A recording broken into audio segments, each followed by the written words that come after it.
Welcome back to this week's episode of the Adventure Athletes podcast. In this week's episode, I sit down with Andrew James. Now, Andrew has got this incredible story to share where he goes from being 24 stone, barely able to run 50 meters without being out of breath, to being able to run an ultra marathon. He did all of this in the space of 12 months. In this episode, he talks about his whole journey, every step of the way, on how he got to turning his life around. We talk about why he's doing it, how he's doing it, and what he's planning for the future. So something new that we're doing with Adventure Athletes as well is at the end of each episode, the guest is going to set you guys a challenge. Now with these challenges, they're going to be different each week, but they're going to be really achievable. So make sure that you give them a go, get involved, and if you are getting involved and you manage to complete the challenge, make sure you're tagging us in all of your socials on Facebook, on Instagram, on YouTube, however you want to do it. And if you've done that, you're going to be in for the chance of winning a prize. So make sure you listen all the way to the end of the episode to find out what this week's challenge is, and the prize for this week is going to be a free program on us. So we've got a variety of programs on our website, so by completing this challenge you're getting any of our programs completely free. Just let us know which one and it's yours. Something else that I want to talk about is I've committed to raising £10,000 for BigMoose. Now BigMoose is a local charity down in Cardiff, and they provide free therapy for those in need. I was one of those people. I reached out to them and I got therapy, and it's changed my life. If you need help yourself, please reach out to them and get the help that you need completely free of charge. If you want to help me raise this money, I'll send you the link to the donation page. It will be in the show notes as well. So make sure you check that out and donate whatever you can. We're going to be doing a series of challenges, raffles, giveaways, things like that to help get this money together and get this fundraising going. So please follow along on that journey too. But for now, enjoy the podcast. To start this off, because I've heard the whole story now. I'm so excited to share this. If you start snoring, I'll just give you a nod and then I wanted to start off by asking you sort of the three key moments that have got you from where you was to where you are now. Like I said, the first moment was when I was working. I drive for a living, and I can remember just picking up some suitcases, put them in the back. I've carried them 50 yards, and they weren't heavy at all, but just the effort it took for me to pick up the suitcases, walk 50, 60 yards to the taxi, put them in the back of the boot, and the sweat was dripping off me, and it was like 3 o'clock in the morning, so it was cold, and I can remember being so out of breath, and I sat down in the driver's seat, and I couldn't talk, and it shocked me and scared me in equal measure, because there was a guy sat next to me and he's trying to talk to me, and I'm like and then it took me a good 10 minutes, and I thought I got to do something about this. So that led to me going on to having like an health check sort of thing, and I knew my blood pressure was absolutely awful. Like I said, I was 24 stone. Then I thought to myself, I got kids, I'm only 43. If I don't do anything about it now, it's going to be another year, and the older I get, I'm guessing the harder I'm going to get, bigger and bigger, and it's going to be harder and harder to do anything about it. So I wanted to do it for my kids. And thirdly, I think I realised life is short, very, very short, and there's some people out there that would give anything to have more life, or maybe their life has been taken away from them. My wife's cousin, and I just thought, what am I doing? I'm wasting my life. Yeah. I'm just sat on the sofa doing nothing, causing arguments with my wife, because I just couldn't be asked to get up, because you're 24 stone. It takes a hell of an effort to stand up sometimes, just off the sofa. I'm squatting 24 stones just to get up, and my wife would be like, "Come on, let's go and do things with the kids," and I just couldn't. Not that I didn't want to, but the effort it took, or the thought of actually doing things, it was just like, it's easier just to sit here and do nothing. I'll just go to the fridge and have some more food. So I just realised if I don't do anything, I'm not going to be here for much longer. I think I'm going to have, well, diabetes was pre-diabetic, sorry. So I thought type 2 is going to be just round the corner sort of thing. Then that's going to kick my ass, especially being big. You see videos and things like that, and you have people. My kids want me to be there for as long as I can be. I'd like to see them growing up. I'd like to see them becoming adults and having their kids. I got a grandson now, and I didn't want to be like on the sofa and he's running around, and I wanted to be like, come on, let's go to the park, sort of thing. So I said to my wife, I'm going to lose weight. And I'd said it over and over and over again. And I just got heavier and heavier and heavier. I said, I'm going to do it this time. And I said, I'm going to do it. So I went out. I can remember it was September. I think I weighed 23 and a half, 24 stone. And I thought, I'm going to start running. I don't know why I thought that was a good idea at the time, because I couldn't walk that far. I said to my wife, I said, I'm embarrassed. I said, I can't go to the gym. I said, I'm just going to do it out on the street, because we live, there's a big dual carriageway by the side of us. I said, it's dead in the night. All the lorries and everything have gone. I'm going to just go up and down there. And I can remember, I thought, I'll start by one lamppost. I'll run to the next one, stop at the next one. And I couldn't even get to the first lamppost. I was, 50-yard gap between them. And I was coughing up a lung after about 10 yards. I thought, Jesus Christ, that's a bit of a shock. I realised how unfit I was. But I went back home. Went out following night, went out again. Maybe a little bit further this time. Still a little bit disheartened, because you're kind of like beating yourself up. I can't believe I'm in this bad shape, sort of thing. You don't realise how unfit and unhealthy you are until you actually try and do something physical. So as the weeks went by, my wife said, it's stupid going out late at night. I said, well, I said, I feel embarrassed. I said, I'm not going out in the daytime. Everybody's going to look at me. The odds, people don't care. I realise that now. You go to the gym, people don't care what you look like. You might come across one or two arseholes, but that's life in general, that is. She said, just join the gym. So I signed up to Newport Live. I went over to the tennis centre, and I can remember standing there, and I looked through the glass, like, I'm 6 foot. I was like 20 odd stone at the time, or whatever. I thought I shouldn't be scared of walking through a poxy door. I see loads of people every day. And then I can remember looking like that, and I thought, I can't go in. So I must have been stood there for about, say, 10 minutes. And some lady inside, she must have like, oh, his card's not working. The door won't open for him. So she come and she opened the door. She said, come in. So I felt like an idiot. And I said, oh, no, I'm not coming in. So I went in. And that was the start of going to the gym then. So I was on the treadmill. I didn't touch the weights. I thought, well, I'm heavy enough as it is. I don't want to do weights. I'll just go on the treadmill. So I went on a treadmill, and then I think weeks went by. I was talking to that Louisa, the lady's name is, and I honestly believe you get people across your path that either improve it or can be like a positive or a negative.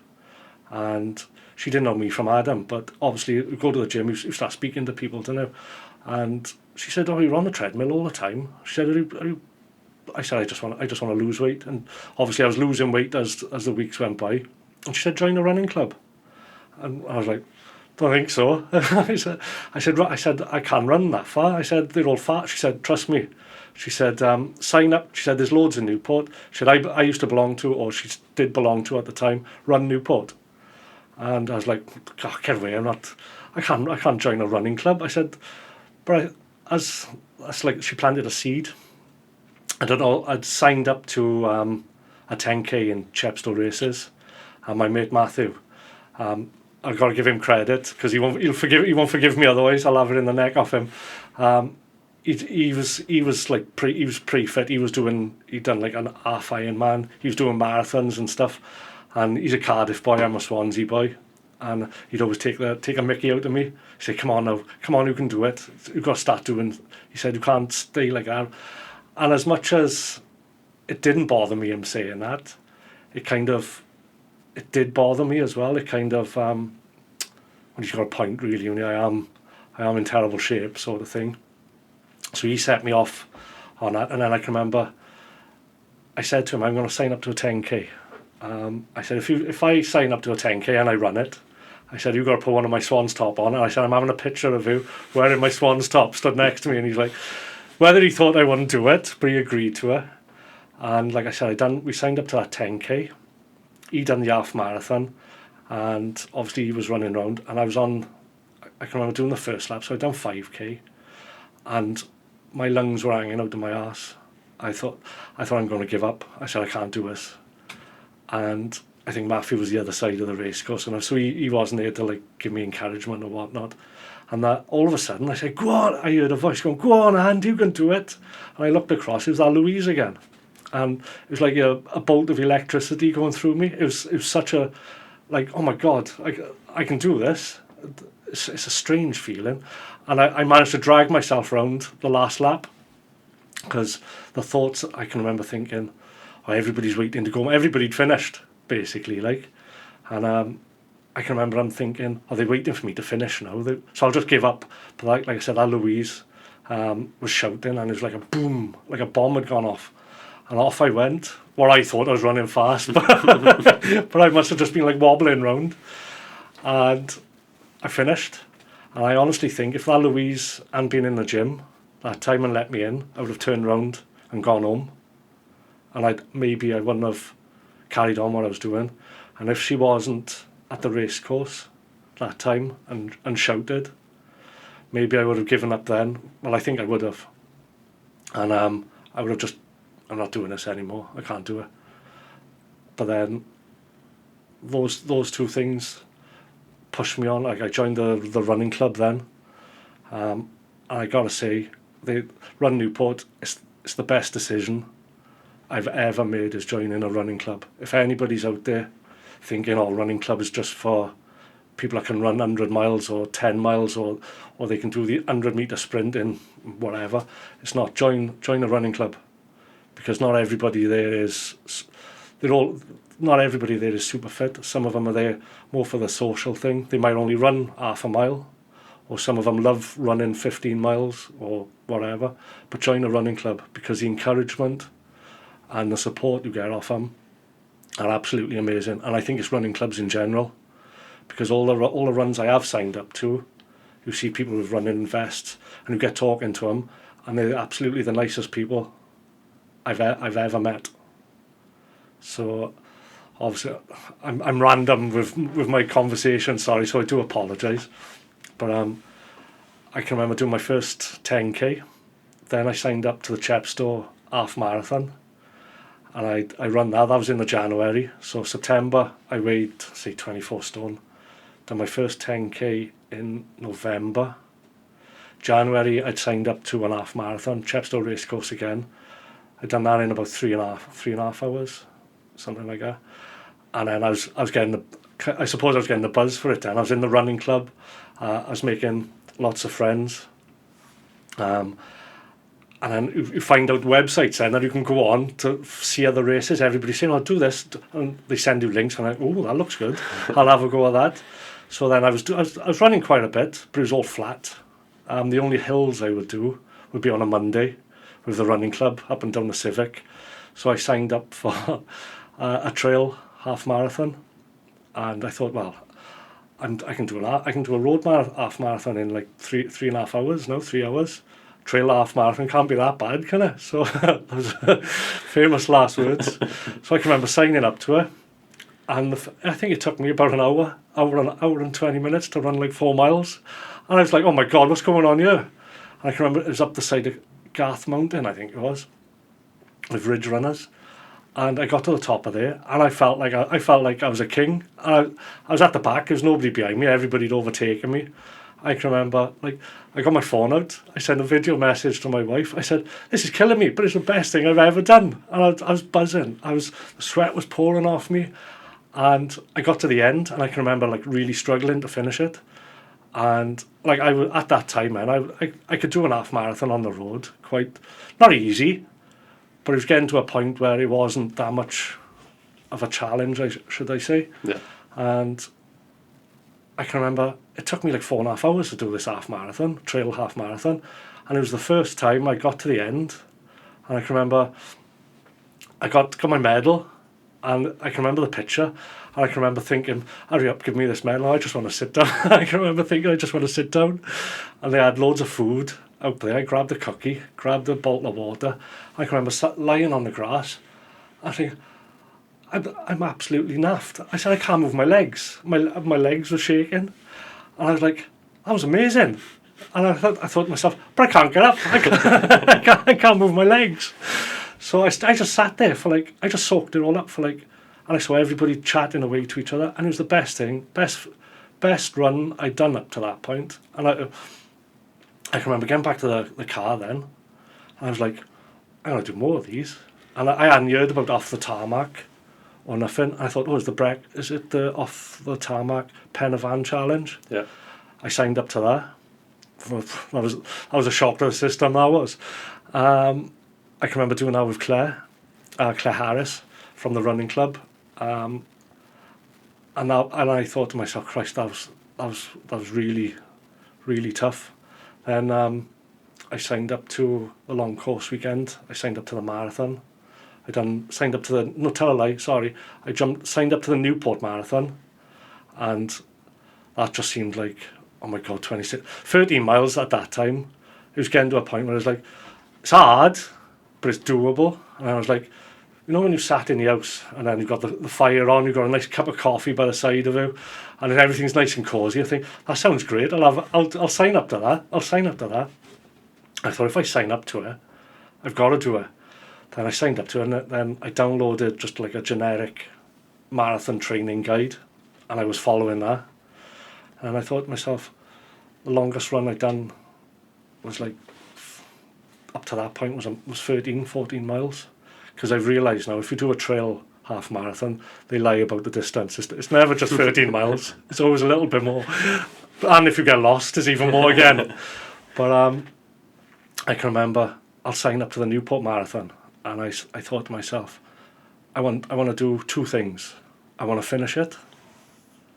And as a bonus point, I want to be able to run it without stopping, whether it's just like a slow trot. And I can remember, like, I had so much encouragement from all the ones in the running club. It's unbelievable. Run Newport's the best decision I ever made was to join a running club. And I can remember there's a few of them running it.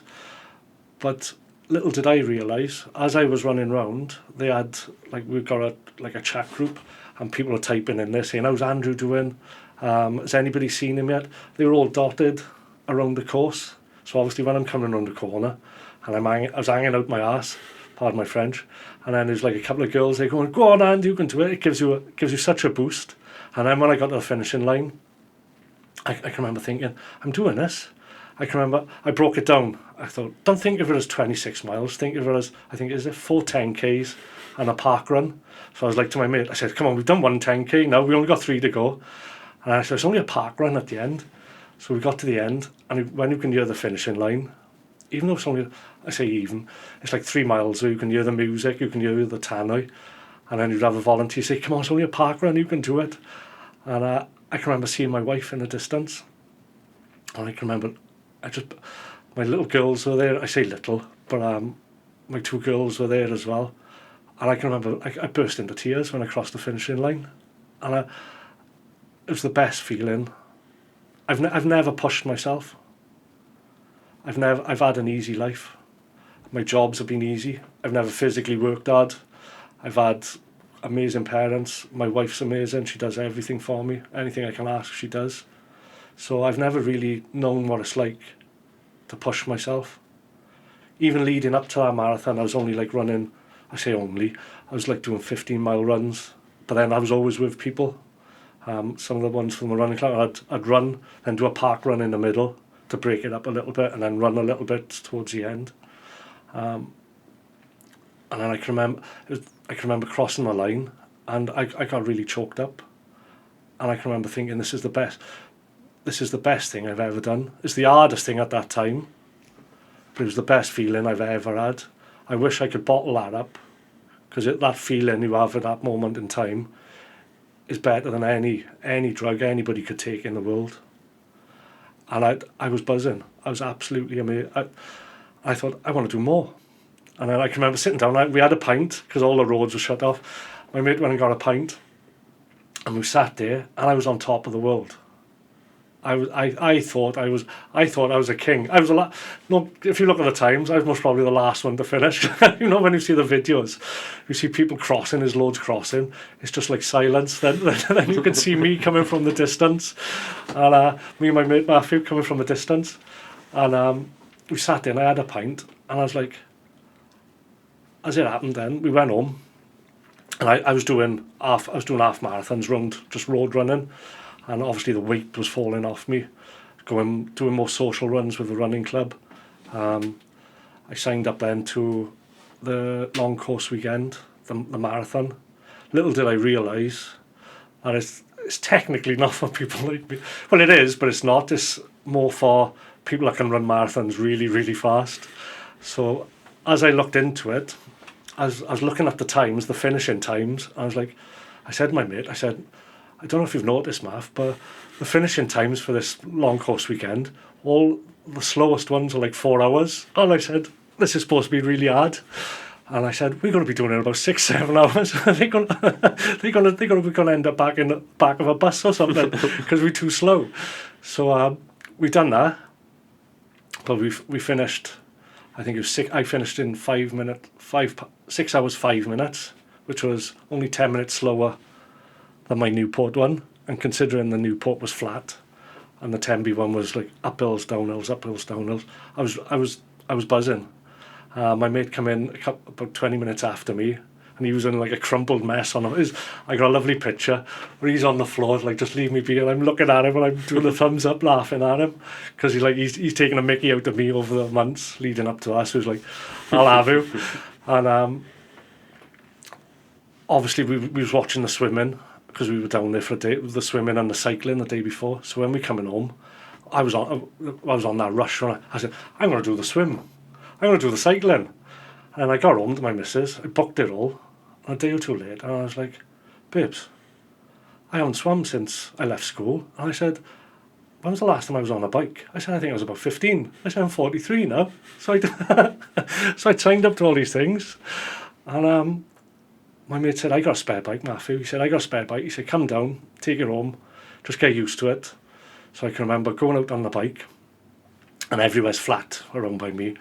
I went out for about an hour on it. I got back, and I said to my missus, I can't sit down. I said, I can't cycle on that for hours. So I left for a day or two, went out on it again. And it was a summertime then, so it was lovely. So we signed up to all that, and then my mate said, do you fancy doing a half Ironman? I was like, yeah, should we have a look? I said, there's one in Swansea. And so I looked at it, and the price was just absolutely ridiculous. I think it was about £600 just to sign up to it. Then you got a load of add-on fees. Then I thought to myself, I haven't got a wetsuit or anything like that, so I'm looking about £1,000. I said, my missus will divorce me if I spend that amount of money just for one day. So that sort of went out the window. But I thought to myself, I wonder what it's like to swim and then go out on the bike and then go for a run. So I'd go over to the leisure centre. Obviously I was swimming as well then. I was swimming, cycling. So I swam 2 kilometres in the pool. Then I got out of the pool, dried off, put my shorts on, got on the bike. Then I went out on the bike and done 40 miles on the bike. And I thought, oh, I feel pretty fresh. Got to the house, put the bike in the shed. My missus said, where do you go in now? I said, I'll be back now, a couple of hours, don't worry, I'll be back. So off I went, and then I run 13 miles after that. So I swam 2 kilometres in the pool, so it's a bit easier. Then I went out on the bike, and I'd done 40 miles, I think, on the bike. And I run 13 miles. And I thought, I've done that without paying all that money, so that justified me not signing up to that. And I thought to myself, there's other things I could spend money on that's far more important than that. So I tell you what I'll do. I'll sign up to an ultra. I thought there's another one in Swansea. Last September it was. And I thought, I'll be great, won't it? I thought, I've gone from morbidly obese, 24 stone. I said 12 months later, I'll run a ultra marathon. And I thought, it's in my hometown of Swansea. I thought, great stuff, innit? That'll be amazing. So signed up to the run, walk, crawl, Gower Ultra Back. It's 34 miles. And it was the most amazing thing I've ever done. I've never been so nervous, so excited. And I can remember getting there, and there's all these people, and because I'd done a couple of trail runs, but because I'd come into it late, like maybe they'd already passed. So a lot of the runs I was doing was just around the streets, or maybe around Wetwood Forest or things like that. So I hadn't really experienced people like with running vests on and all the gear sort of thing. So I can remember getting there, and I was like, oh my God, I shouldn't be here. I felt like, the best way to describe it, I felt like I'm an imposter. I don't deserve to be. Why am I here? I can remember thinking, I'm not going to do this, and the self-doubt was like, oh my God, I can't do this. But my wife was there, and they waved us all off, and off we went. And don't get me wrong, we were at the back, me and Matthew, but like I said, we were there. We're still in front of the people that are sat on the sofas doing nothing. And I was just so panicky about hitting the timing, cut-off times and whatnot. And I was like, come on, we can't stop, we've got to keep going. So we was hitting all the timing points, fine. And then we got to, how far was it? We got to 26 miles, and I thought I'd never run further than 26 miles. And then we were by, anybody who's run the Ultra Back will know what I'm on about now. You come to a Pendine Castle, and there's basically a sandbank. It's like that. You climb up it, you fall back down, climb up it. So I was on my hands and knees going up it. I was like, what am I doing? And I turned around and I saw the view, and you see all the bay, and the sun was setting. And I just thought to myself, this is the most beautifulest thing I've ever seen. And we got to the top, and I felt like a kid. And then we had our head torches on, and we were running through the darkness. And I just thought it was great. And we basically finished it. Again, most probably the last ones. I can remember coming up to Mumbles Cricket Club. You could hear the distance, you could hear people in the distance. And I can remember just coming up to the finishing line, and I could hear my wife shouting, come on, Anne, come on, Anne. And I thought to myself, I've just run 34 miles. And I can remember sitting down, and I didn't get emotional or nothing. I can remember sitting down on a table, and my wife said, oh, do you want a pint? I said, do I want a pint? Yes, please. I'll have two of them. And the lady brought me over like a bowl of stew, and I can remember starting eating the stew, and I burst into tears. I cried. And my wife said, what's the matter? She said, you've been doing it. She said, what's the matter? I said, I don't know. I said, I just, all this emotion, like 12 months ago, I said I couldn't run to the car. I said, I've just run 34 miles. And I just couldn't believe that I'd done that. And like I said, I've lived an easy life. I've never really pushed myself. So I think this sounds crazy, but when you haven't experienced, not pressure, but if you haven't experienced, what's the word? If you've never really pushed yourself, you don't know what you're capable of. I thought I wasn't capable of nothing, if I'm honest. I've never believed in myself. My wife and my family believes in me. They most probably think I'm the most amazing thing ever. But I've never believed in myself. I've always shied away from crowds. I've always been happy to be in the shadows. I've never liked fuss or attention because I don't feel like I'm worthy of it. And that sounds a bit brutal saying that out loud now. But to realise that I can do things, like I'm no good at DIY. I'm no good at anything. I'm great at being a dad. I'm sort of great at being a husband. You know, my wife might disagree with you on a few of those things, but I know I'm good at those things. But I've never felt good at anything. And to go from that to I'm an ultra runner, and I was like, that's something to be bloody well proud of. That is, And I thought, what else can I do? So we got home, and I can remember at that time, I had so many blisters on my feet because, like I said, I was so worried about making the cut-off times. I wasn't cleaning no debris out of my shoes or nothing. I just carried on going. Obviously, water and sand. It was like sandpaper towards the end, and I had some pretty pretty impressive blisters to show for it. But I thought to myself, I thought back about the price of that Ironman, and I thought, for that price, I could sign up to God knows how many runs next year. So I said to myself, right then, I'm gonna sign up to the Brecon to Cardiff. I signed up to that. That's in February the 4th. So I think it's 43. I'm guessing it'd be about 44 miles though, because I've noticed when you do a trail, like I said, when you do trail runs, it's never the distance that they say. So that'll be a big challenge, and I'm going to be running that on my own. So that's even a more of a mental thing as well, because most of my runs, like the 5k I've always done with Matthew, a 10k I've done with Matthew, I've always had somebody by the side of me. So like I say, when you start doubting yourself, then you've got somebody to pull you along, and vice versa. So in a way, I'm glad I'm doing it on my own, because it's going to be another test, like another mental test, because it'll be so easy to just say, oh, balls to it, give up, and like I say, I'll always have that voice on my shoulder. I don't want to swear, but like a voice that says, you crap you are, and you're worthless. I've always had that voice on my shoulder, and that was loud at one point. But the better I'm getting, the more I'm believing in myself. That voice is slowly quietening down, and I'd like to stamp on it when I do this Brecon to Cardiff. If he starts chirping up now, saying, "Oh, just give up, you never do this," I'd like to prove a point that I can do these things. I know I can do 34. I know I say it's only another 10 miles, but I'd like to just like stamp on that voice once and for all, just to shut it up, and think I can do these things. I can be proud of myself and whatnot. So, and like running, like I do apologise, but I'm so random in my talking. But it'll be like another nail in the coffin of my self-doubt. Like I said, I haven't, like I said, I haven't had an hard life.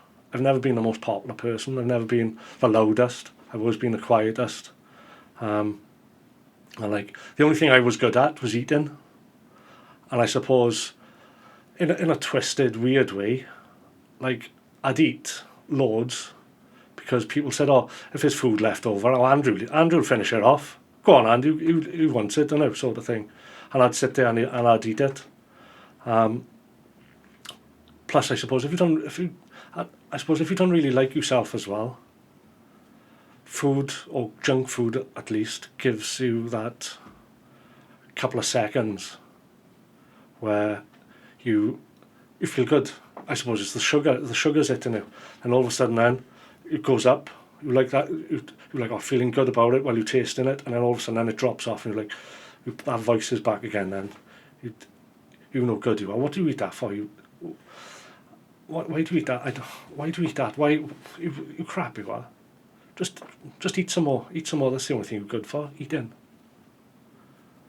And I'd like to finally. How old am I now? I'm getting to that age now where I got to work out how old I am.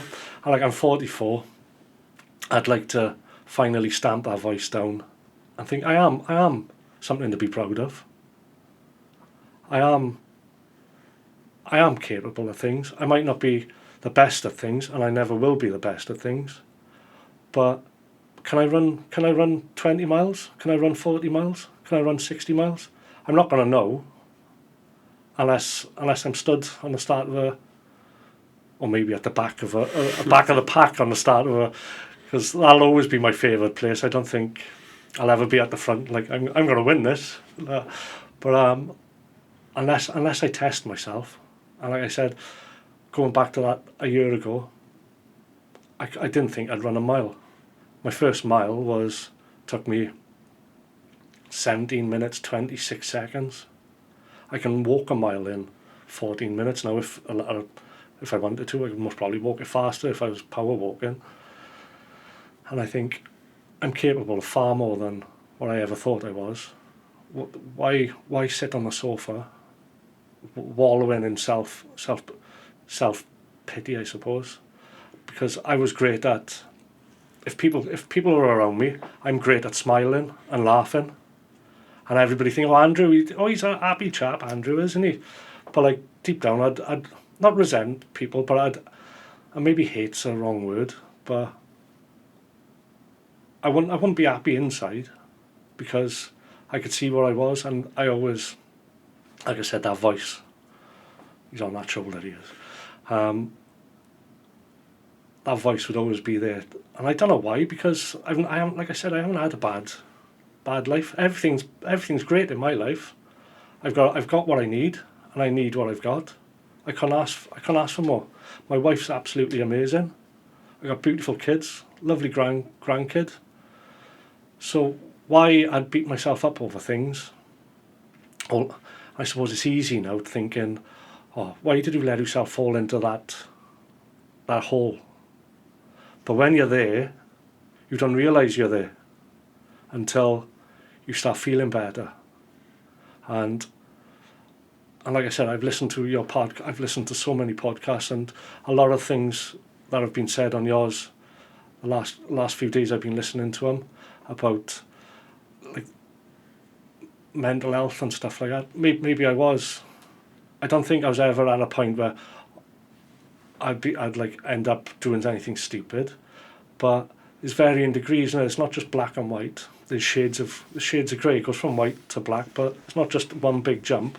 There's little bits of shades, and I can remember, and I know I was like somewhere in the middle, and maybe if I hadn't done anything about myself, maybe I would have sunk further and further.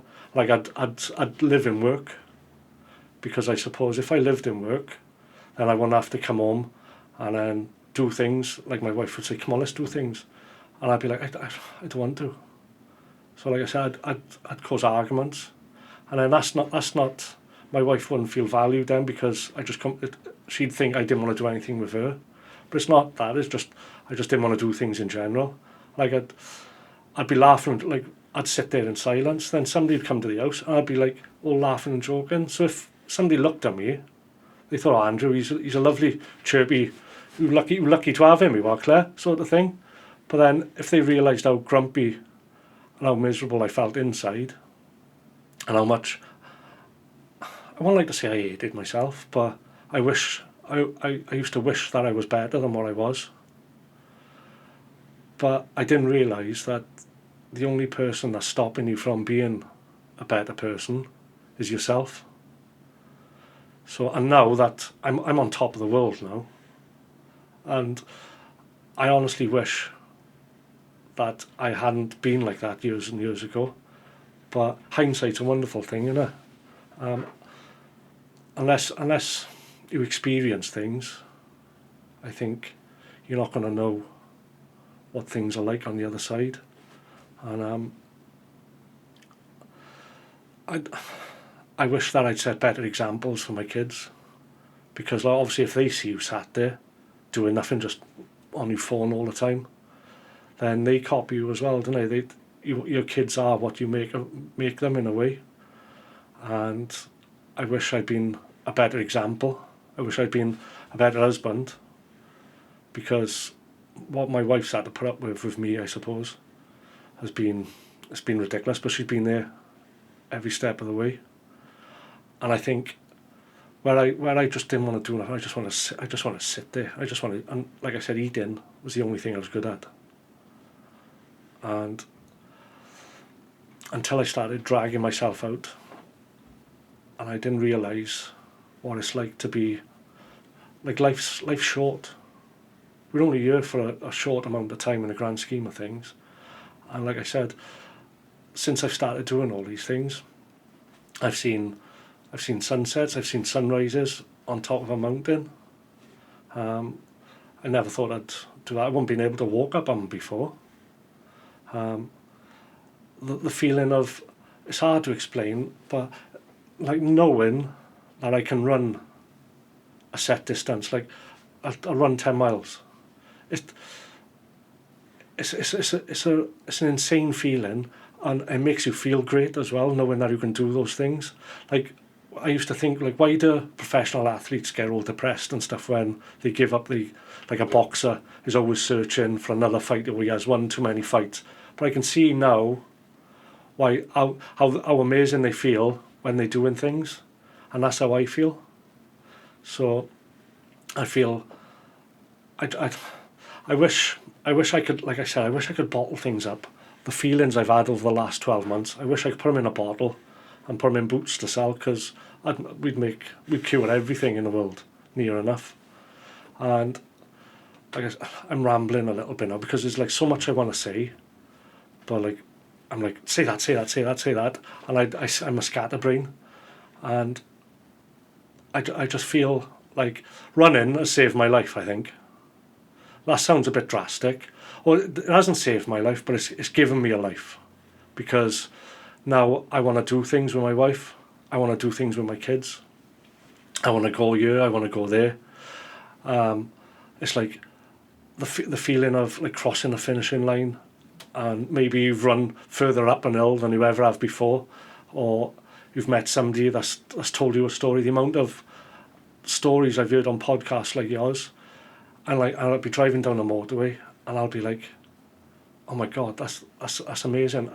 I love now people going through maybe what I've gone through, and like, and not coming out the other side, but like achieving things. I just absolutely love that, and I can see now why people get so much pleasure from helping others. Like I just wish I'd done it a long time ago, but like I said, better late than never. I'd like running hasn't saved my life, but it's given me a life, and I want to push myself. And I realise, like, I was listening to the Stu Obese's last podcast with you. He was saying about did not finishes, and I've been scared. Even though I've pulled myself up to a certain level, I've kind of started being happy to do a half marathon. I can do a half marathon. It's nice and easy, that is. And I suppose I was starting to be in another hole that I was in at the beginning, whereas now it's kind of like I'm in a easy place again now, and I wanna push myself on more. So at the start it's like I want to run a mile, got to a mile. Want to run 5k, got to that, and then got to a half marathon, and it is a bit of a jump from half marathon to full. So I know I can do trail halves. I can do half marathons not as if they're nothing, but still get a sweat on. But I was happy to sit in that place then, and it's a bit like when I was happy to sit on the sofa doing nothing. I'm back to that place again, and where I'm not challenging myself, and I don't want to like get to 80 and think, oh, what if I'd done that? And I'm not going to know what I'm capable of until I actually sign up to things that are way above what I think I'm capable of. So, like I said, I've signed up to the Pegasus Ultras, so I want to do one a month until the end of the year.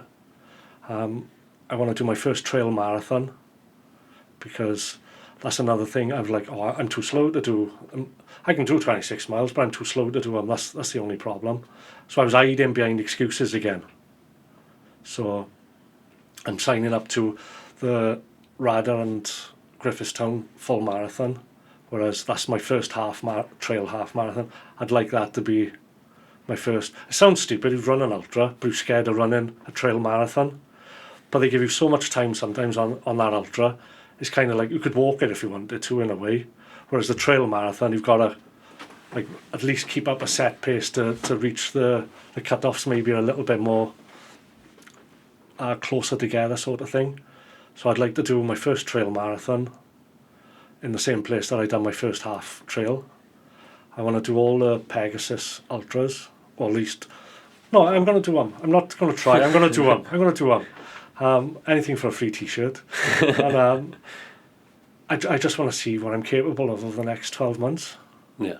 And sorry if I'm a bit incoherent with my ramblings, but I want to see what I'm capable of before it's too late, before I get too old to do those things. I wish, like I said, I'd done them like when I was 15, 16, 17, but maybe I wasn't in. It sounds as if like I was in a dark place, but when I look back at how I was 15 months ago, 12, 15 months ago, maybe I was. And it's only now where I feel so alive now, I realise I was just wasting away in a way, that I was quite happy just sliding through life. And then but now I see, I can remember thinking I'll never run a mile.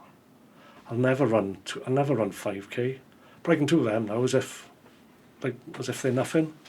So I don't want to start sitting on that sofa again of I'm happy to do 13 miles. I want to see what it's like to really run a trail marathon and finish it. Whereas like I was looking at it, I can't do them. The times are too short. I'll never do them. I was looking for excuses again. And that's what I've done all my life, really. Look for excuses to... it's always like somebody else's fault. It's never my fault. It's always somebody else's fault. I just want to be the best that I can be in the next 12 months. I just want to be better than I ever have been. I want to be a better husband. I want to be a better dad.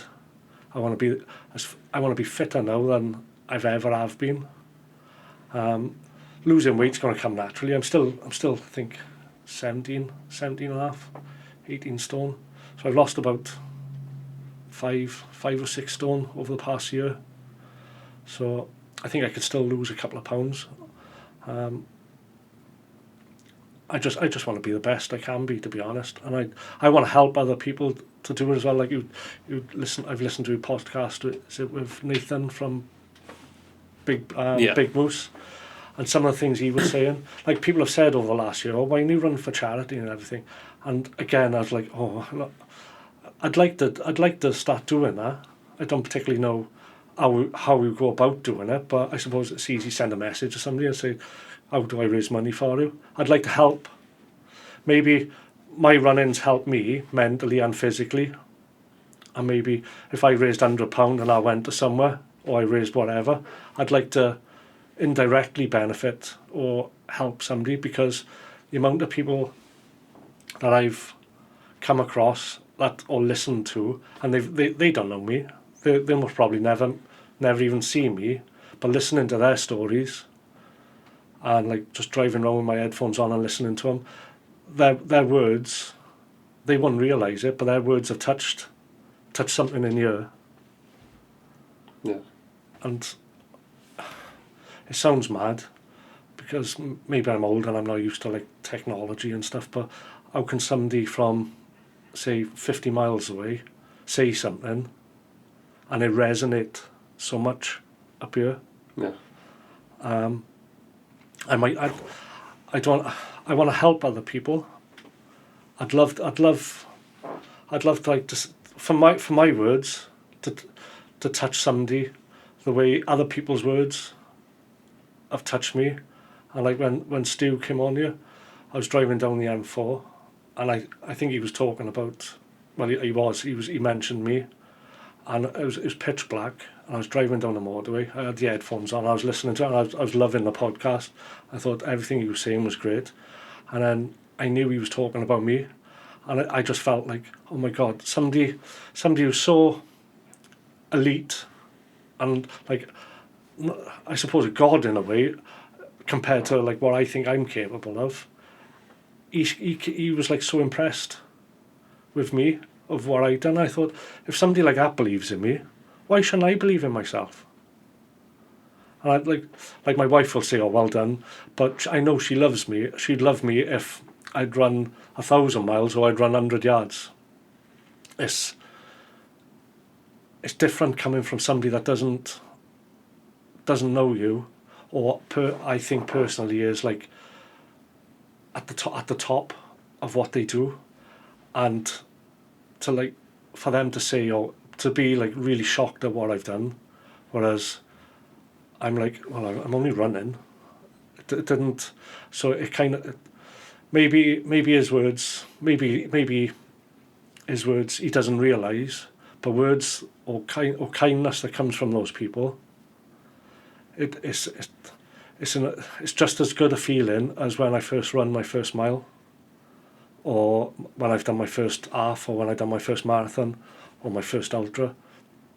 It's the same sort of feeling, because somebody that believes in you, that's as good as what they are, that believes in what you're doing, or think what you have done is so impressive. Because I was like, oh yeah, everybody's saying, oh, well done, man, well done. That's really, you're always thinking, oh, they're only being nice.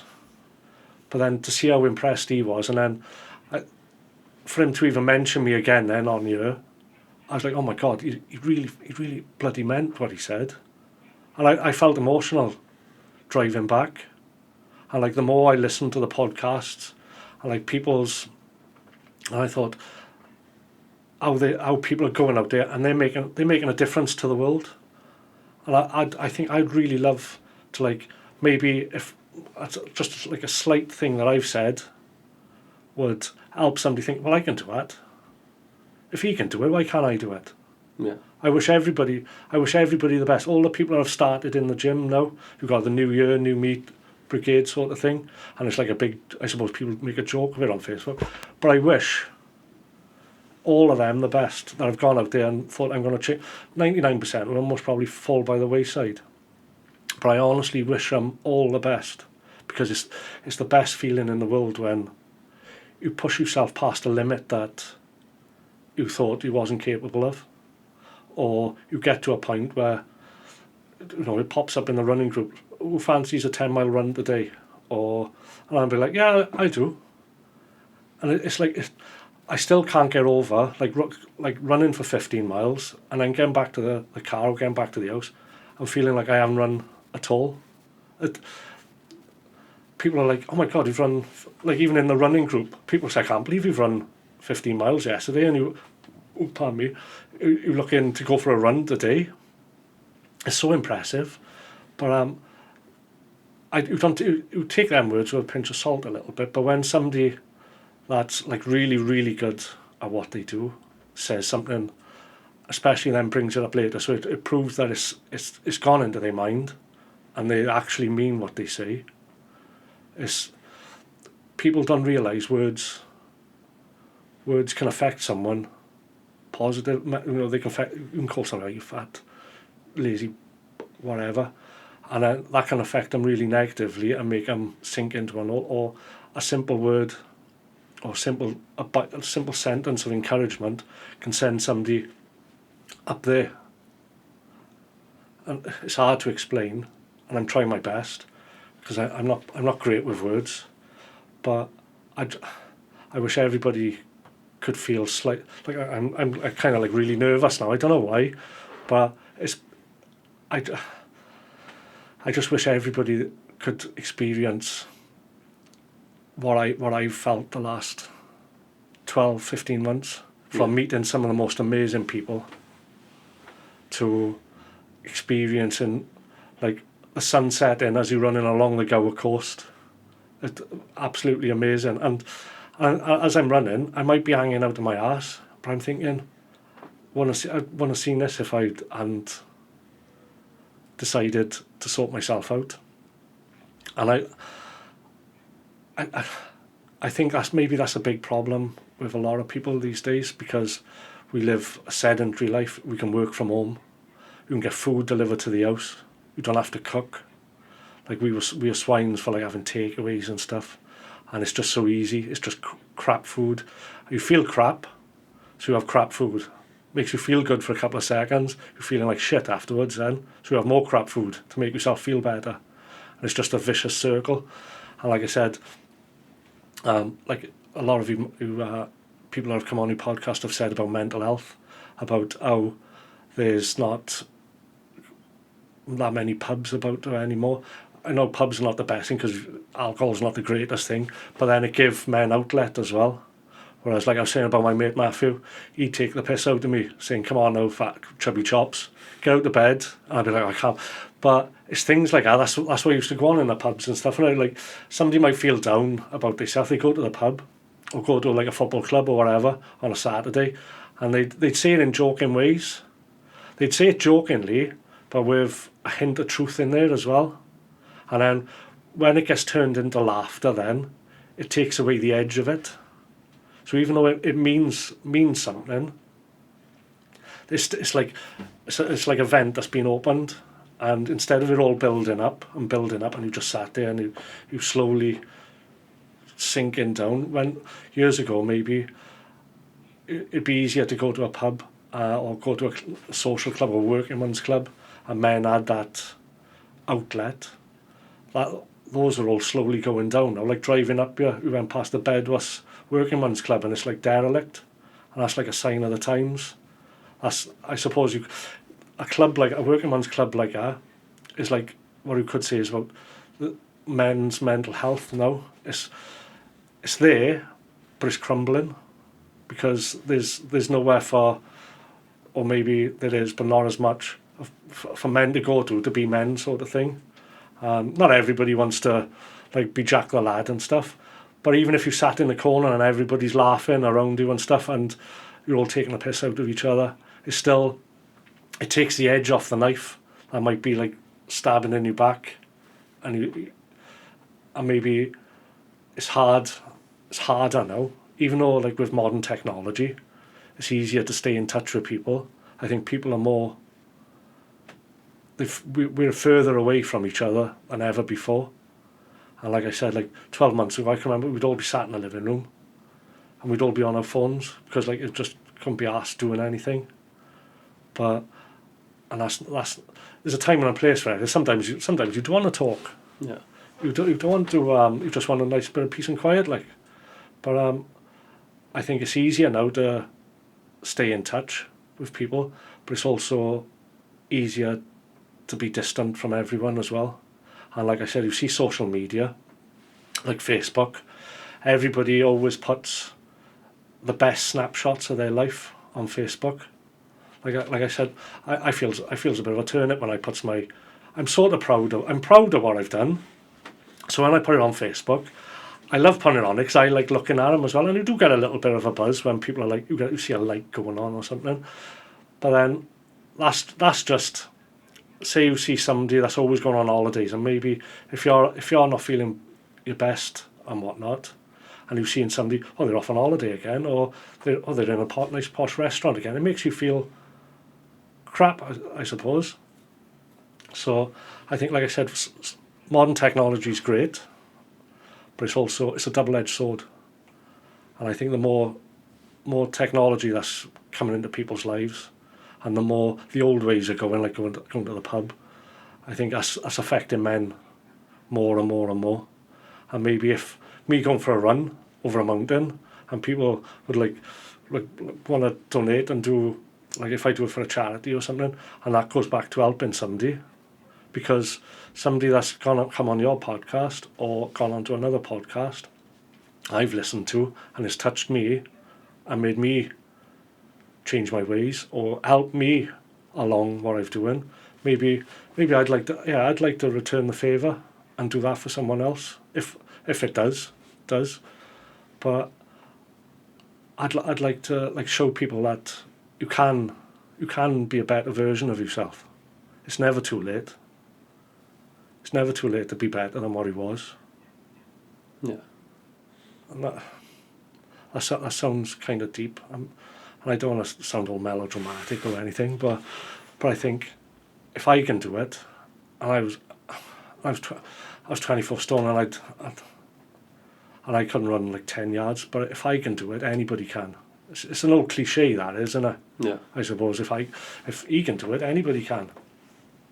But I'd love to like what I would do, or what I'm doing. I'd just love somebody that's like feeling like how I was, just to have a taste of that, and to realise that you can like get off the sofa and go for like a little walk around the park to start with, And then just being outdoors sometimes just makes you feel better. I don't know, like when the weather's bad and you sat in the living room and it's all grey outside.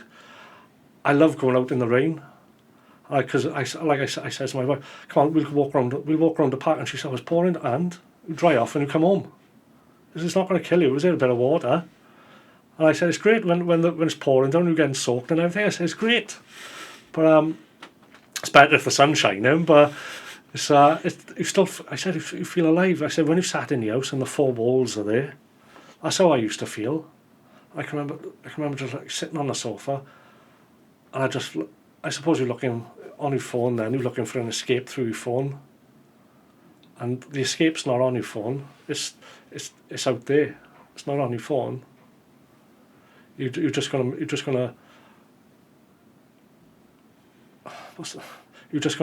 dig yourself deeper and deeper and deeper. And I know sometimes it's too late for some people, but luckily enough, like I said, a lot of people crossed my path that kept on, like when I was flagging, somebody crossed my path that said something that pushed me on again, and said something, pushed me on again. I can't say I'll never go back, because like I said, I could break a leg, and then how mentally would I deal with that then, like being stuck there? Maybe that voice then would start getting louder again. Like say, oh, what's the point in doing anything? But I'd like to think that I'll never go back to the way I was. Like somebody said to me, oh, all those runs you're going on, what are you running from? I said, I'm not running from nothing. I said, I'm running back to the way I'm running because it makes me feel alive. It makes me feel great. And like, especially I love trail runs, because I'm like, I'll run a mile, and then I'm taking pictures, and then I say, look at that view. And then you get to a checkpoint, and there's loads of chocolate and there's loads of cakes here and everything. It was an added bonus. And I just think at that moment, I just feel as if like I'm a king when I'm running. I'm at the back. I don't care. I'll never be at the front unless I'm running on my own. But at that time, like the first mile I done, it was like a scene. It's all I needed. It was the Rocky theme song behind me. I had my hands up in the air. I was so chuffed with myself. I was absolutely buzzing with myself. Like the first, everything I've done in the last 12 months has made me feel better. Has made me feel like I'm worth more than what I was. And everything, all the downsides, I suppose they've all been self-imposed by myself. Like growing up, like I said, I haven't had a bad life or nothing. So there's no reason for me to feel shit about myself. But I just did. And for some reason, running has made me feel like a king, I suppose. That sounds stupid, but in my head, when I've run 10 miles, I'm like, oh my God, I've run 10 miles. I feel amazing. Like I go back home and I feel on top of the world. Pardon me. I feel alive. That's the best thing to describe it. And I can remember thinking, look at those madheads that are running 100 miles over the Brecon Beacons, and like you see the races, and like I think I'll never run 100 miles. But then I'm thinking, the longer it's gone on, I'm thinking, I can do 50. I'll have a go at 50 miles. Like I said, I've signed up to the Brecon. Yeah. I'm going to have a go at 45 miles. And I think once I've done that, once I finish it, because I am going to finish it, I want to do 60 miles. And then it'll get to a point where I can't do it or something. But like I said, I've got out of that hole, the unhealthy, overweight hole, and like I said, I've got to a point now where I was getting to a point where I was sort of like, I'm quite happy by here, and I'd stop pushing myself. Like I could run 15 miles, and that's not really a challenge to me. I could run X amount of miles. That's not really a challenge. So I'd sign up to them. So I'd sign up to runs that were only 13 miles, 15 miles. And because I was scared. I was scared of failing again. And I thought, I can do these things easy. Well, not easy, that sounds big-headed, and that's the last thing I am. Took all the courage in the world to come here. But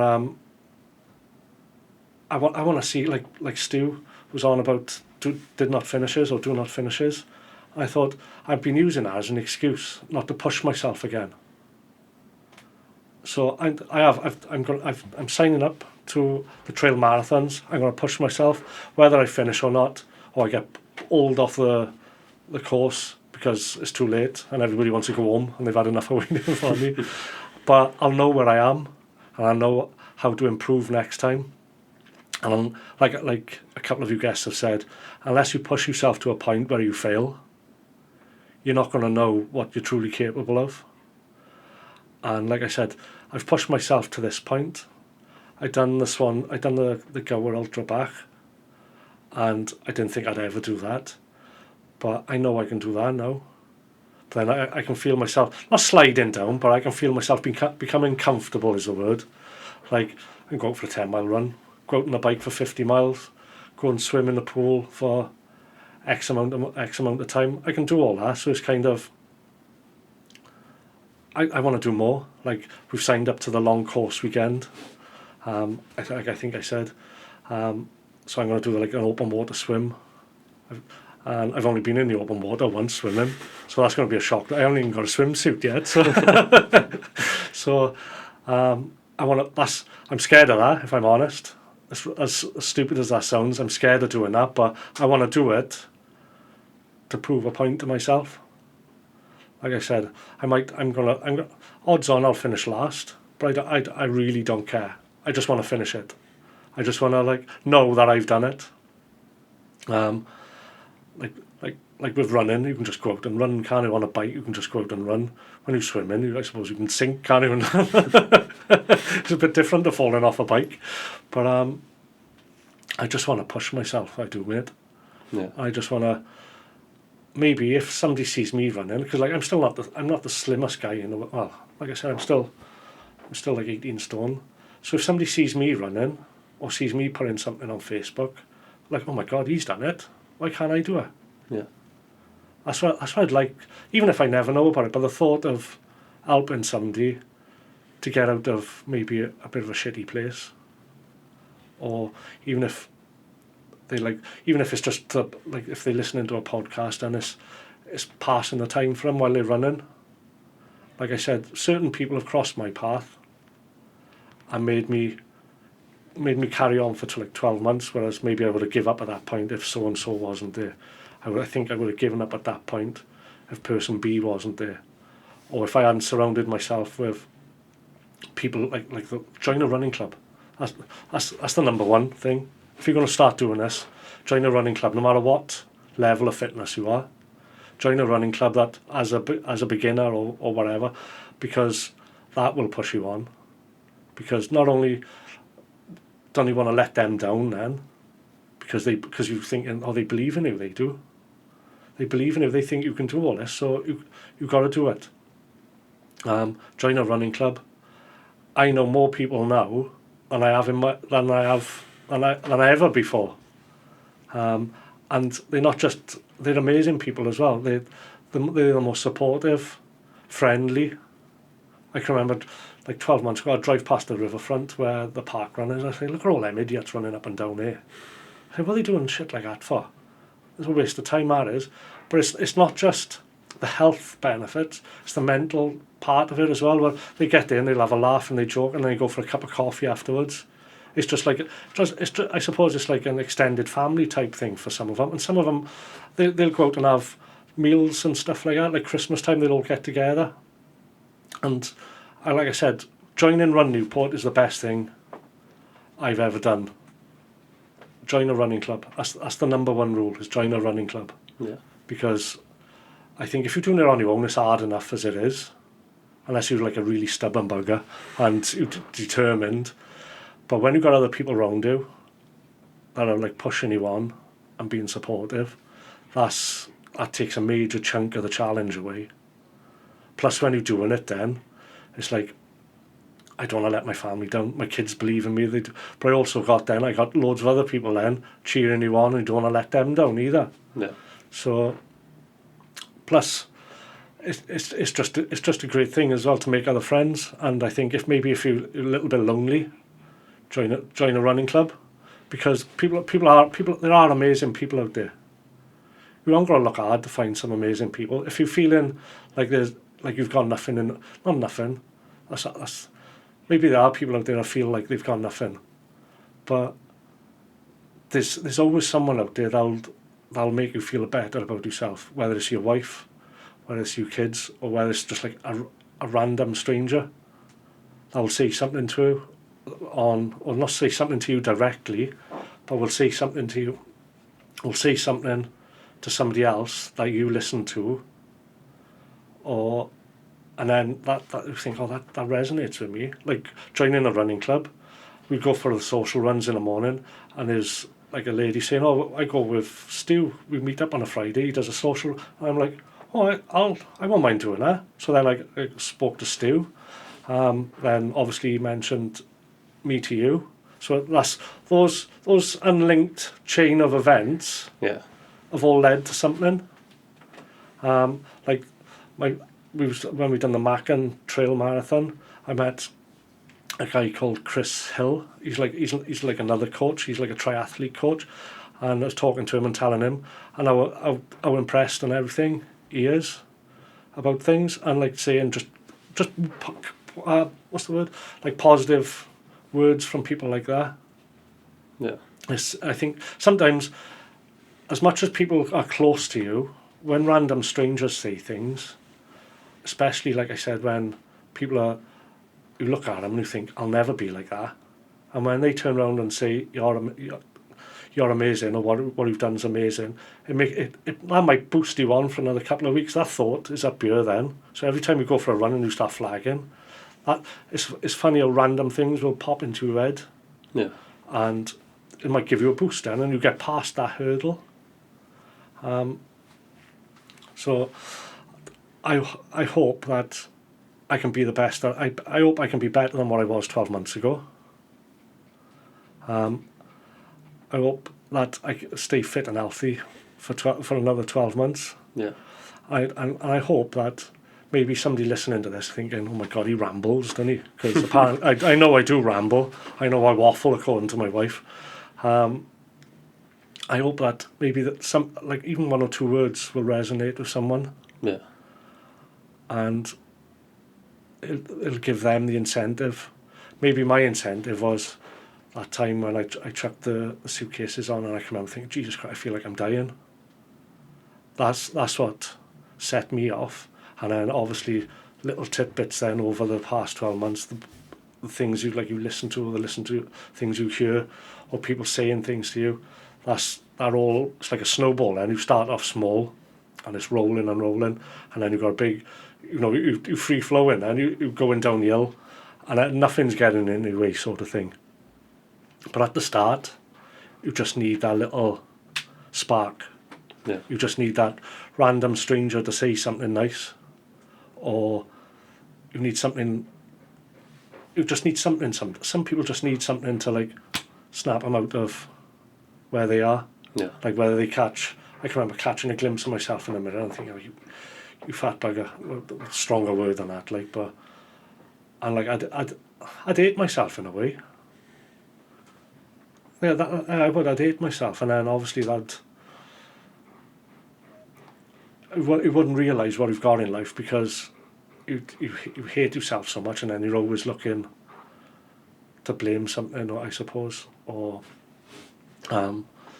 but I've been lucky that my wife is amazing. I can't praise my wife, because she puts up with me now. Like, well, I'll say, I've booked a weekend away, love, and she's like, where are we going? It's because she knows it's not an holiday for her. It's because we're doing a run somewhere. Yeah.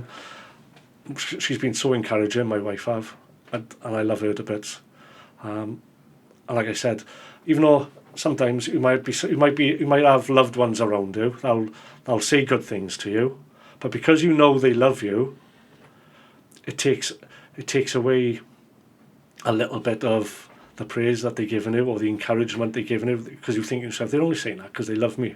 Yeah. Whereas a stranger or someone you might meet or you're listening to, they're saying things, not because they love you or because they're your mate or anything, but because you have actually impressed them.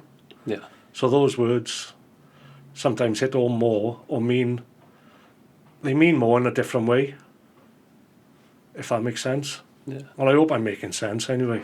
We must probably edit, delete. We make it a little bit shorter. But I just hope that people out there that are feeling a bit shit about themselves can just like make that first step. And I hope that, like me, people people will cross their lives and give them the encouragement that they need to do what they got to do. Yeah.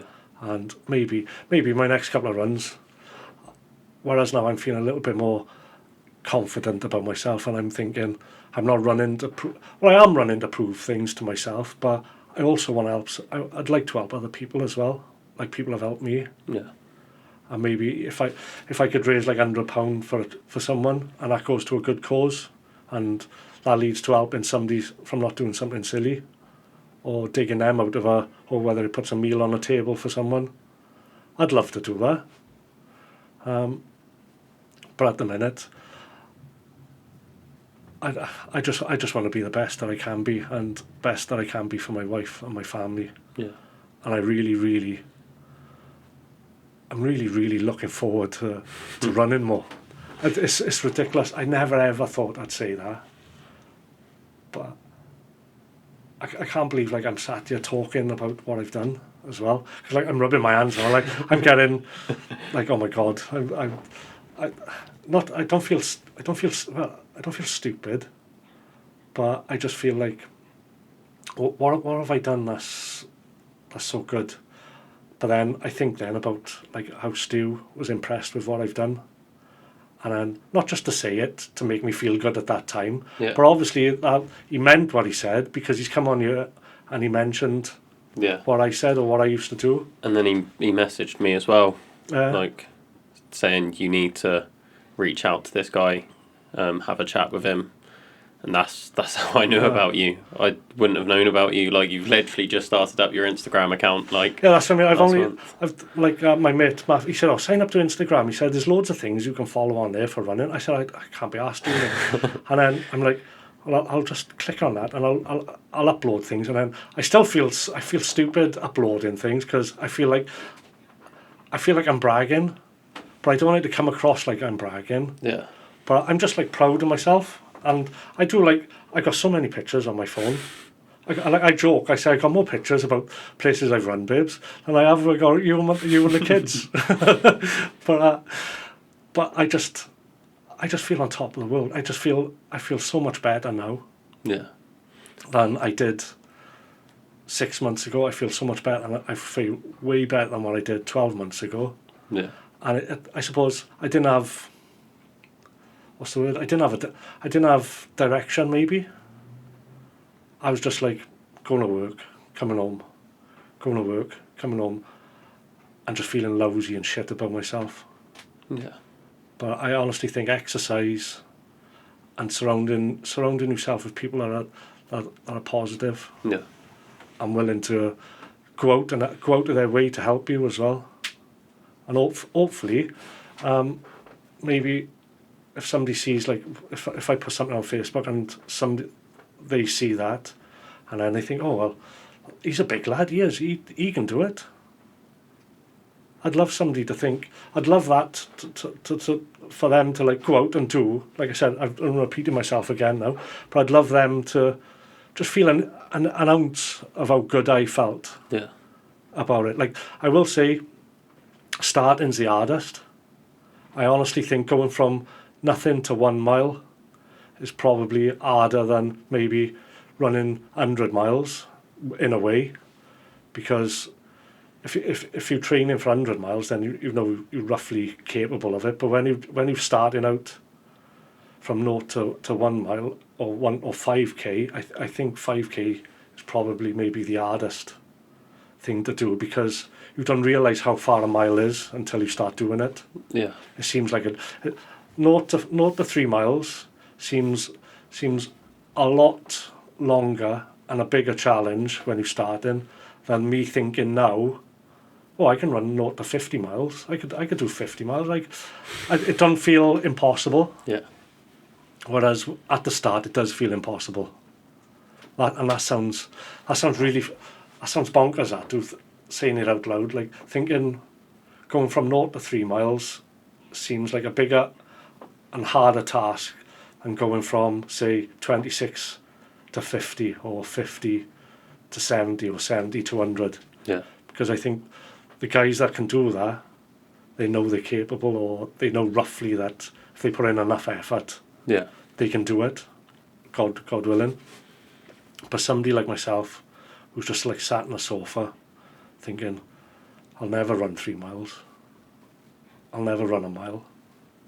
I think going from that to running your first park run or a couch to 5k is most probably is the hardest thing most people will do running wise, sort of thing. Maybe they'll get maybe like doing a marathon, they'll be more physically exhausted, but the mental part of like starting and going and realizing pain, you've got to go through like a pain barrier, thinking, oh, this hurts or that hurts. I think a lot of people just give up then. Yeah. Whereas I think if you can just push through that, I think you can find out how much capable you are and what you can do if you really set your mind to things. Yeah. And that's me really, but I'm sorry for waffling, but I just hope people can do what I've done. Yeah. And part of me's like, stop saying that, Andy, you sounds like a big-headed kid. But I honestly, I mean it in a really good place, because I think my marriage now is better than it's ever been. Yeah. I bet my wife would disagree. She think I'm a bit of a ball ache on times, but I honestly think if somebody can set out and set targets for themselves, no matter how small, yeah, and then you feel better. But like if you think, oh, I'm going to take up learning chess, you learn things, or if you just push yourself. But when you just sat there thinking everything's too hard, and you never know what you're capable of. Yeah. And I just want to push myself as hard as I can for the next 12 months and see where I am in 12 months. Hopefully I'm a little bit lighter. I've run a lot more runs. I'd like to think that I've done 6 ultras by the end of the year. I know there's loads of people out there that have done a lot more than that, but personally I'd just like to look back in 10, 20 years and think, I've done that. Yeah. I've done all that. And be proud of myself, because like I said, I've never been proud of myself. I've never really liked myself, I suppose. I've been great at putting a front on. And I think maybe people who are I don't like to say I was depressed or nothing, but maybe people are in that sort of situation. They're good at putting a front on. Because if you asked anybody about me, oh, Andrew's lovely, he is, he's chirpy, he's always smiling, always laughing. But they didn't really know how I felt inside, sort of thing. Yeah. And running, and just being generally fitter and healthier has lifted everything off my shoulders. Yeah. Obviously, you've still got life worries and stuff like paying bills and whatnot, but that's by the by, that is. But I've never had so much fun. I've never laughed so much. I've never felt so proud of myself. And knowing, my kids think I'm amazing running all these distances. Right, I go on and they don't think I'm amazing when I'm saying, oh, do you want to come with me, sort of thing. But I'd like to think that I've set a better example for my kids than what I was. Yeah. And hopefully I would have done a few Pegasus. And like I said, I'm glad that they haven't got the cut-offs, because I'm Captain Slow, I am. So I'd like to plod my way round and not worry so much about holding people up, because that was a big thing with the runs. I hated feeling like I'm keeping people waiting. But as time goes on, you realise that all the ones are volunteers, especially on the trail runs. I think the volunteers on the trail runs, they're a different breed again. I think they're absolutely amazing. I've never met so many people who have been stood on top of a mountain, freezing cold, and being so happy to see you, and so cheerful and positive with you. Whereas I'd be up here, it took a fucking time getting you, I want to go home, sort of thing. But they're absolutely amazing. And I just think there's so much positivity out there. If you go looking for it, you can find it. Yeah. It's just, you just need to look. You need to take that little step. And hopefully there's people out there that are thinking of doing it, and maybe they'll see somebody come on your podcast or another podcast, or they'll see a picture or a video, and they think, I can do that. And they'll feel a fraction of how amazing I feel at the minute. Yeah. I think your story is like so inspirational to go from where you were, and then like you're saying, like just get started, and then it's just like snowballed. Yeah, for you. it is. It's just like a little. It's like I can remember. I'll never forget it. Like there's a pub right by the corner of my house. I can remember, it's all lamppost, and I used to walk until the lamppost, because they turn the lampposts off. I used to walk until I went past all the lampposts, and I was in darkness. And I can remember, I was right. I'm in the shade now. Nobody can see me. And when the cars used to come down, I used to put my hood up so they couldn't see me. Or more so that I couldn't see them. Because odds on, they didn't even notice me on the side of the street. But in my head, they're all driving past like that fat bugger sort of thing. But I've gone from that little tiny thing to like people believing in me, but more importantly, believing in myself. Yeah. And that little voice on my shoulder, he's been quiet for a long time now. He's still there, don't get me wrong. But like I just feel alive. Yeah. Whereas I was alive before, but I was just existing before, I think. Yeah. To the detriment of my wife and my kids. I was there, but I wasn't there. Whereas now I think I do their heads in now, because like I'm so active. Yeah. Because like I'll come in from like going on the bike, and my wife's like, "Where are you going now?" I said, "Well, I've just done 40 miles on the bike." I said, I'm just gonna see what it's like to go running for 10 miles. She said, "Can't you just sit down?" I said, "No, I can't no more. I can't." So, but I've realised that life's not all about working. I realised that maybe like when I was working, I was chasing the money, and it was also an excuse not to do anything else. I could just sit there and do nothing. And then I realised now that some of the best memories I've had the last 12 months haven't cost anything. Yeah. They've been free. Like just going for a walk around the park with my wife and laughing, like in the pouring down rain, and she's fuming because I've dragged her around the park. But by the time we get to the end of it, like we're laughing, sort of thing. Yeah. And that to me is a better memory than if I'd worked my balls off to pay for like a 5-star hotel, and we'd had a week in an hotel. Yeah. And like I got a photo of us all on the beach, and like the sun setting. And if that was like 15 months ago, I couldn't have been asked doing that. I would have been like, "Oh, I'm going back to the hotel. I can't be asked walking anywhere," sort of thing. And I just feel like I've rescued myself in a way. I've said over and over, my wife loves me unconditionally. So for her to say, "Oh, well done, you're doing amazing," it doesn't have the impact that, say, like Stu or somebody else saying how amazing you've done, or like yourself, because like you're crazy fit as well, and like you were saying about all the things you were doing, on the things I've listened to you say. So for somebody like yourself and those guys to say like you're doing really well, it's stupid. You think somebody closer to you would mean more, but it means a lot, but in a different way. It gives you more. It's always that, oh, they're only saying that because they love me, sort of thing. Whereas like you, Stu and all, they've never met me really. They don't know me, so it doesn't. Why would they say something and not mean it? Yeah.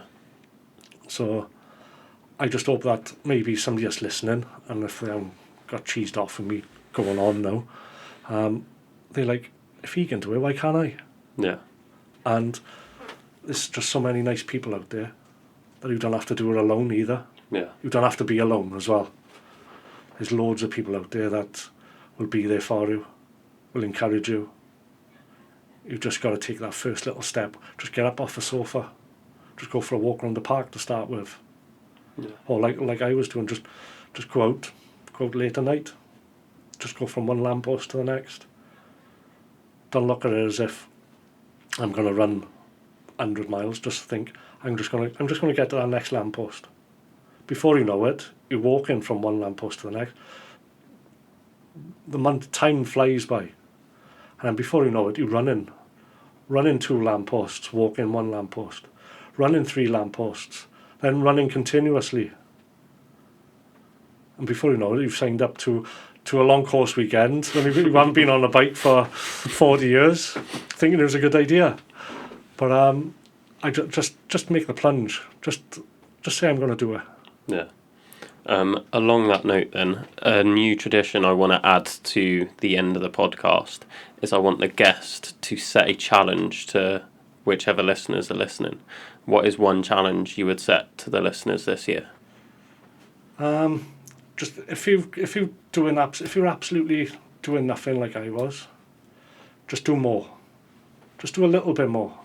Just set yourself the smallest targets. Because if you set yourself a big target, not everybody is maybe disciplined enough to like reach it, and then they'll fail. Like people go to the gym, don't they? And then they'll work out loads the first time, and then they soar then. And they're like, oh, I won't go tomorrow, and then not tomorrow, I won't go. Just set yourself little targets. Go for a walk around the park. Just look up at the sky and realise that life's not all about being indoors. Just realise that life's short. Yeah. Set yourself easy targets to reach to begin with.